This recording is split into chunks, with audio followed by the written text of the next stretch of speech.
I would love to hear about what are you Sure. working on My, now? my, my next book is going to be a history of cystic fibrosis.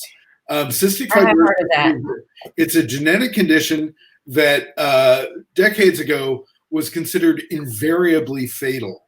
If your child was born with cystic fibrosis, you were told, take her home for a couple of months and enjoy her. That's all the time you will have with her. Now, people with cystic fibrosis are able to live into middle age and beyond. And in fact, in the most recent times, a new drug called Trikafta has been introduced by the Cystic Fibrosis Foundation that is as close to a miracle drug as I've ever seen. I'm writing the book for one of my best friends, a guy named Phil, who has cystic fibrosis. He was diagnosed with end stage cystic fibrosis. This drug came out. He's doing much better. And everybody in that community are hearing about other people who are doing much better since taking that drug. It's an amazing story with a very deep history, just like autism. And my book is going to be called The Taste of Salt. I can't estimate when it's going to be done because I'm pretty much, still in the beginning stages of research. And we know how my research process tends to go overboard. Yeah.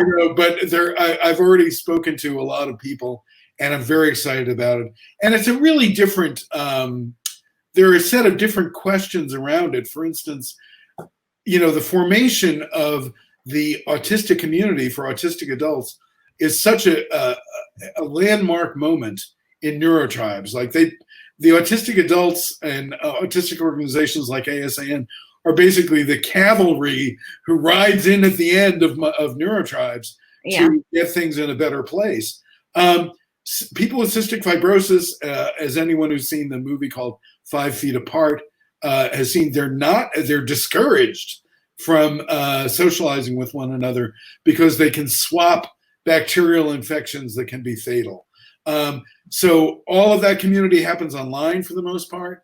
Another thing is that, one of the biggest, most controversial questions in autism is, should anyone be researching a cure?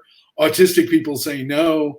I completely understand that. I would not want a cure for my own homosexuality, which scientists would have been working on if the psychiatric establishment had not been so busy putting people like me in mental institutions when I was in high school for being gay. Now I'm happily married. Hello. And my husband is Ward Q Normal on Twitter. Anyway, in cystic fibrosis, yes, you want a cure. Nobody thinks that it makes them who they are. It's freaking fatal. You have to spend hours a day doing physical therapy. And one of the reasons why I took on this project is that, without getting into it, there's a lot of noise in the culture lately. Like, people are fighting with each other. Everyone's angry. There's a lot of sort of political infighting, and all that. These people are dealing with issues of life and death every day of their lives. And I just wanted to write about people who are talking about real stuff. And so that's why I'm writing my book, The Taste of Salt, about cystic fibrosis. It should be out in a couple of years.